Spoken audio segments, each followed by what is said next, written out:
दल के नेता और पूर्व मध्य प्रदेश के रह चुके चंदन कियारी के लोकप्रिय विधायक आदरणीय अमर कुमार मावड़ी जी, मैं उनका इस मंच में स्वागत करता हूँ, अभिनंदन करता हूँ। साथ ही उनके बगल में पार्टी के प्रदेश के प्रवक्ता अजय शाह जी बैठे हैं, उनका भी स्वागत करता हूँ, अभिनंदन करता हूँ। और आज की इस प्रेस वार्ता को संबोधित करने के लिए नेता प्रतिपक्ष आदरणीय अमर कुमार मावड़ी से आग्रह करता हूँ कि आज की प्रेस वार्ता को संबोधित करें। आदरणीय मावड़ी जी।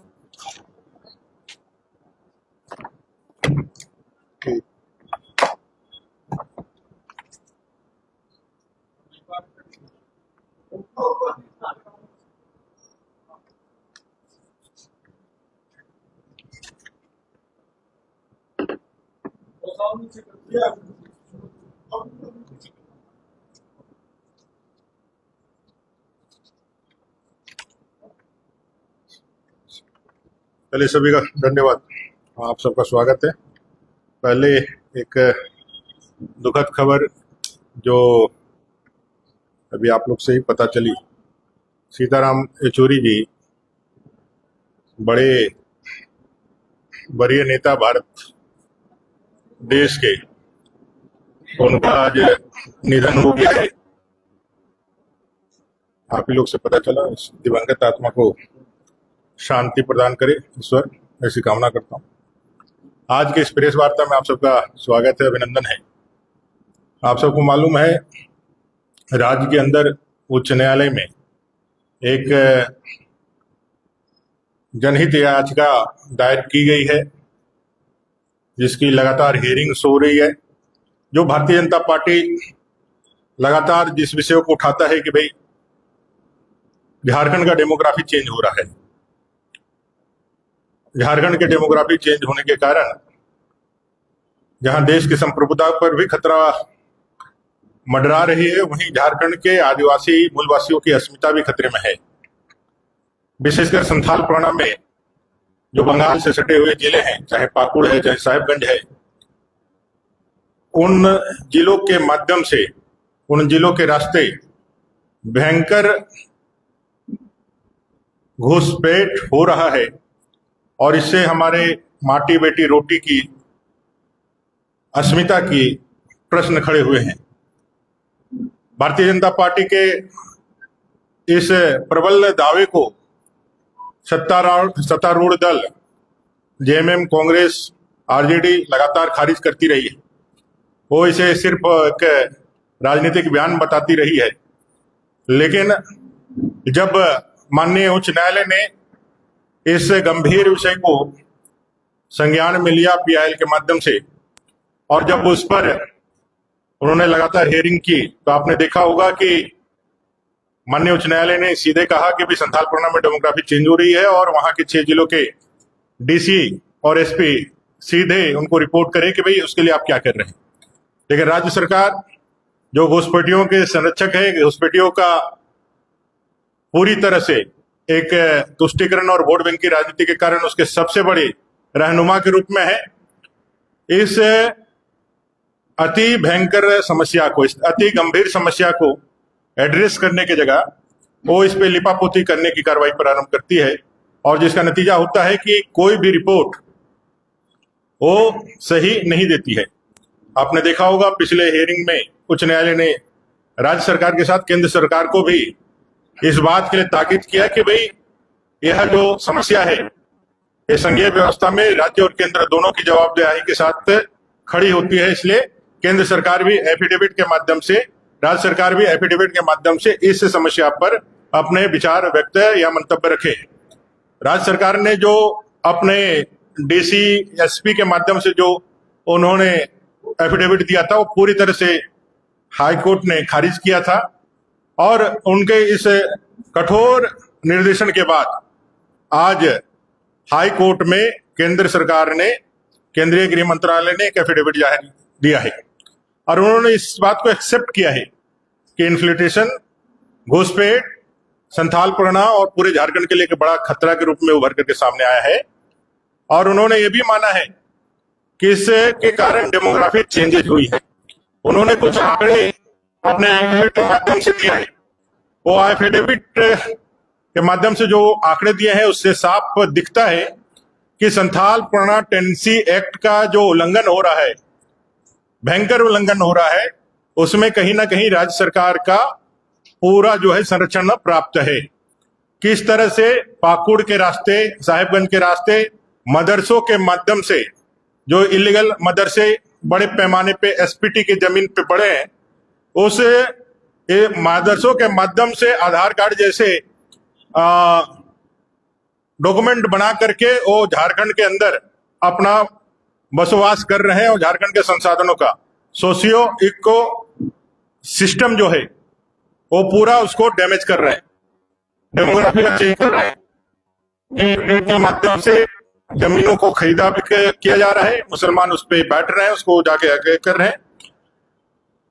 गृह मंत्रालय ने आधार को, माननीय उच्च न्यायालय ने आधार को भी, आधार है उसको भी कहा था कि भी आप भी अपना एफिडेविट दी।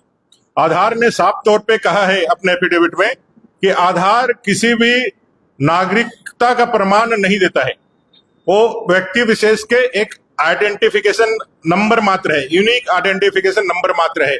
किसी के पास आधार बन जाने से, बना लेने से वो भारत का नागरिक नहीं हो सकता है। यह आधार ने और गृह मंत्रालय ने स्पष्ट रूप से कहा है।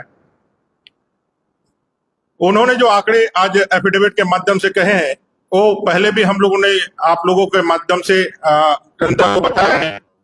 वो विषय है जो मैं आपको थोड़ा सा डिटेल में बताना चाहता हूं। उनके आंकड़ों के हिसाब से 1951 में 23,22,092 यह कुल आबादी थी संथाल परगना की। 23,22,092 कुल आबादी थी संथाल परगना में जनसंख्या की, जिसमें हिंदू थे 20,98,492। कुल आबादी का 90.37%, कुल आबादी का 90.37%। वहीं 1951 में जो मुस्लिम आबादी थी वो थी 2,19,240, 2,19,240। कुल आबादी का 9.43%। वहीं आदिवासियों की आबादी थी उस संथाल परगना में 10,37,167, 10,37,167। कुल आबादी का 44.67%।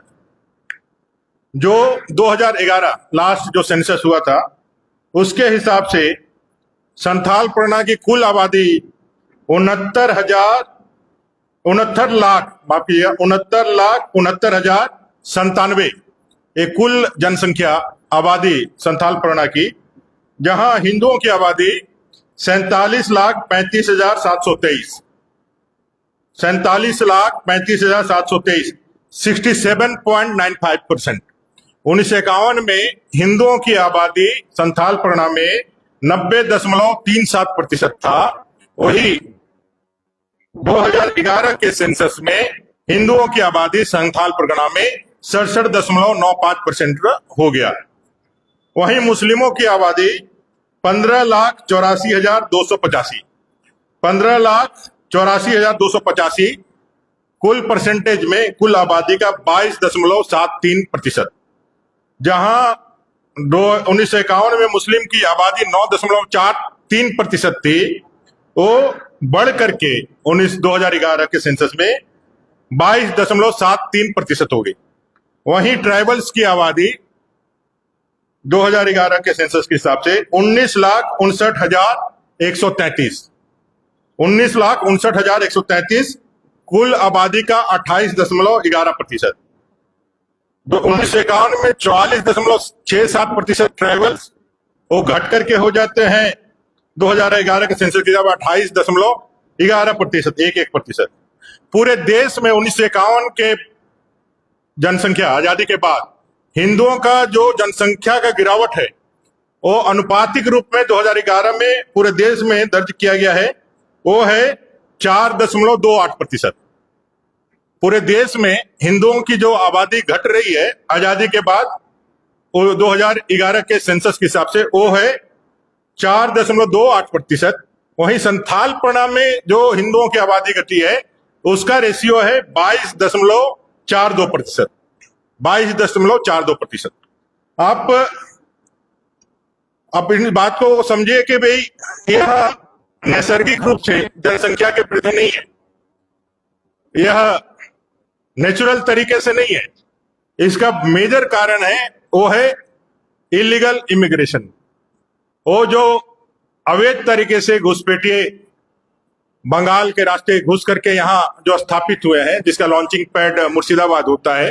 कई बार हम लोगों ने इस विषय को रखा है कि मुर्शिदाबाद के रास्ते घुसते हैं और फिर मदरसों के माध्यम से पूरे राज्य के अंदर वो अपने फैलते चले जाते हैं, और इसके कारण सोशियो इकोनॉमी जो उनका जो है वो पूरा ये चीज चल रहा है। भारत की सरकार ने राज्य सरकार को कहा है, it is humbly submitted that the state government of Jharkhand is duty bound and fully empowered to tackle the problem related to illegal immigrants. Has power to deal with such cases has been delegated to them in accordance with the provisions of the Constitution. A state government of Jharkhand has constituted the committee for identification and deportation of staying foreigners under the chairmanship of additional chief secretary. उन्होंने कहा है कि भी एक झारखंड की सरकार के पास एक कॉन्स्टिट्यूशनल पावर है कि ऐसे लोगों को चिन्हित करके डिटेन करके उसको वापस भेजे, और इसके लिए वो कोई भी इस लेवल के chief secretary, under chief secretary, इस लेवल के किसी भी पदाधिकारी के माध्यम से आप कमेटी बना करके उसको डिटेन करिए, उसको आइडेंटिफाई कीजिए, डिटेन कीजिए, डिपोर्ट करिए, ये उनके पास है। उन्होंने साथ में यह भी कहा है भारत की सरकार ने कि answering respondent submit that the government of India is serious and dealing with the matter regarding illegal migration and has taken all necessary steps earnestly. उन्होंने साफ तौर पे कहा है कि भारत की सरकार इस गंभीर मसले को समाधान के लिए अपने हाथ में पूरा ताकत रखती है। भारत की सरकार के पास यह पूरा अपना ताकत है कि हम ऐसे लोगों को चिन्हितीकरण भी करें और इसको डिटेन भी करें। यह भारत सरकार के पास उनके लिए यह कोई बड़ा इशू नहीं है। अगर वो यदि राज्य की सरकार जो प्रिमिनरी इन सब चीजों का संघीय व्यवस्था में, उनके जुरिडिक्शन में, उनके क्षेत्राधिकार में ये सारे विषयों को डील करने का अधिकार है, अगर वो नहीं कर पाते हैं तो अपने पास सफिशिएंट मैकेनिज्म भी है और सफिशिएंट अपने पास ताकत भी है कि ऐसे अवैध तरीके से यहाँ रह रहे बांग्लादेशी घुसपैठियों का हम चिन्हितीकरण करके उसको डिटेन करके डिपोर्ट कर सकते हैं।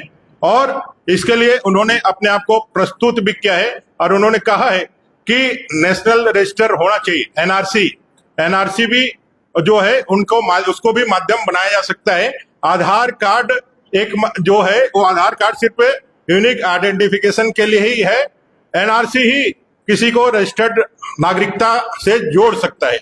तो ये अपने केंद्र सरकार ने, गृह मंत्रालय ने कहा है। राज्य के सरकार ने इस पूरे व्यवसाय में फिर मुझे लगता है कि पूरी जानकारी मुझे नहीं है, लेकिन जितने मुझे जानकारी मिली है, राज्य सरकार अभी भी समय चाह रही है कि उनको अपना से या अपना पक्ष रखने के लिए सरकार माननीय न्यायालय उनको समय दे। हाई कोर्ट ने कहा है, माननीय न्यायालय ने कहा कि आप कमेटी बनाइए और कमेटी फॉर्मेट करके इसको आगे बढ़ाने का काम करिए। केंद्र और राज्य सरकार दोनों ज्वाइंटली इस कमेटी को टेकल या हैंडल करे, और जो नाम आएगा वो उच्च न्यायालय देखेगी, माननीय उच्च न्यायालय देखेगी कि वो सही है कि नहीं तो वो अपने तरफ से भी इन नामों का प्रस्ताव करके करेगी। तो मैं समझता हूं कि जिस तरह से माननीय उच्च न्यायालय ने संविधान प्रदत्त जो हमारी संप्रभुता है, उस संप्रभुता के रक्षा के लिए, क्योंकि भारत एक संप्रभु राष्ट्र है और संप्रभुता ही हमारे होने का सबसे बड़ा सबूत है। अगर हमारे संप्रभुता पर किसी भी कारण से कुठाराघात होता है, किसी ऐसे एक्टिविटी या किसी सरकार के इस कारण से कि वो तुष्टीकरण और वोट बैंक की राजनीति से सत्ता प्राप्त करना चाहते हैं, इसलिए भारत के संप्रभुता पर भी खतरा आने से वो यदि चिंतित नहीं होते हैं तो उच्च न्यायालय ने इसको बड़े ही गंभीरता से लिया है और राज्य सरकार से कहा है कि भाई आप भी इसको उसी तरह से डील करें। लेकिन यहाँ दिक्कत यह है कि राज्य सरकार का गृह मंत्रालय या गृह सचिव इन सब बातों से छोड़ करके अपने इस तुष्टीकरण की सरकार को कैसे बचाए रखे, इसको कैसे आगे ले करके जाए, अब एक राजनीतिक कार्यकर्ता पदाधिकारी के रूप में यदि एक्ट करने लगे तो इस तरह की घटनाएं होगी। उनका कोई भी गंभीरता इस गंभीर मसले पर नहीं है। हम लोगों ने कहा है सिद्धू कान्हू की भोगनाडीह की वो धरती जो हुल का सबसे बड़ा गवाह बना था, जहां 1857 में 40,000 से ज्यादा हमारे आदिवासी भाई इकट्ठा होकर के अंग्रेजों के खिलाफ हुल की क्रांति का बिगुल फूके थे। आज उस भोगनाडीह में 7 परिवार ही जो है वो आदिवासी बचे हुए हैं, बाकी सारे खत्म हो गए हैं।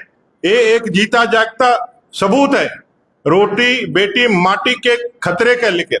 और उच्च न्यायालय ने इस गंभीर मसले को, जो भारतीय जनता पार्टी एक राजनीतिक दल होने के नाते हम बराबर उठाते रहते थे, आज माननीय उच्च न्यायालय के शपथ पत्र में केंद्र सरकार ने इसको दिया है। और मेरा भी ये अपील और मांग रहेगा इस राज्य सरकार से कि राजनीति में अपने पदाधिकारियों को ना झोंकते हुए उनको उनका काम करने दीजिए। आप अगर राजनीति में नहीं सक रहे हैं, अगर आपके दल में कोई राजनेता ऐसा नहीं बचा है कि वो भारतीय जनता पार्टी का मुकाबला कर सके, तो फिर आपको जनता हराएगी। आप पहले ही आप ले डाउन कर दिए।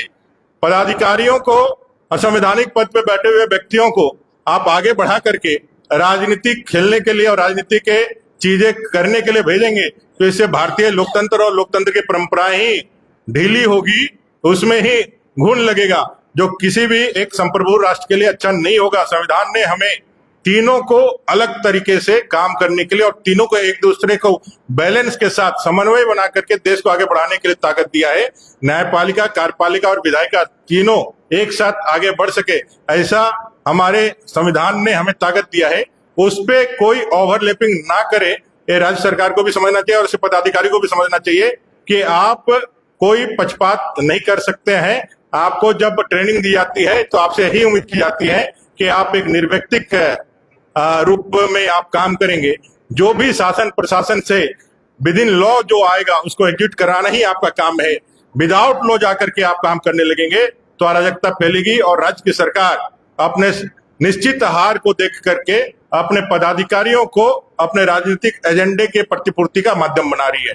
आज इस प्रेस कॉन्फ्रेंस में आप सब लोग आए, इसके लिए आप सबका बहुत धन्यवाद। हाँ?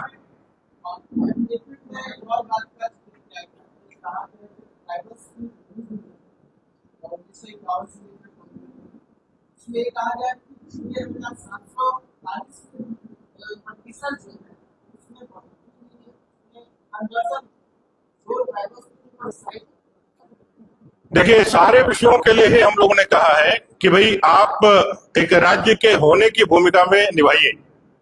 एक मूल कारण है उस पूरे संथालपना में जेएसपीटी के रहते हुए भी आज आदिवासी आबादी का घटाव हुआ है और आदिवासी आबादी का घटाव के कारण आज पूरा संथालपना का डेमोग्राफी बदल गया है। ये मूल कारण है और इसका मूल कारण का मूल्य ये है, देखिए, कोई भी धर्म मानने का हमें संविधान का अधिकार है। हम कोई भी, संविधान हमें मौलिक अधिकार के रूप में देता है कि हम कोई भी धर्म या उपासना हम स्वीकार कर सकते हैं। लेकिन अगर मेरे इस संप्रभु राष्ट्र के अंदर कोई बाहरी विदेशी आकर के बैठ करके हमारे संसाधनों का उपभोग करता है, हमारे अवसरों को लूटता है, तो कंसर्निंग उनके लिए है। अगर माइग्रेशन, इमिग्रेशन के लिए, इलीगल इमिग्रेशन के कारण हमारा डेमोग्राफी चेंज हो रहा है, तो वो हमारे लिए ज्यादा हमारे लिए कंसर्निंग है एक राज्य के रूप में।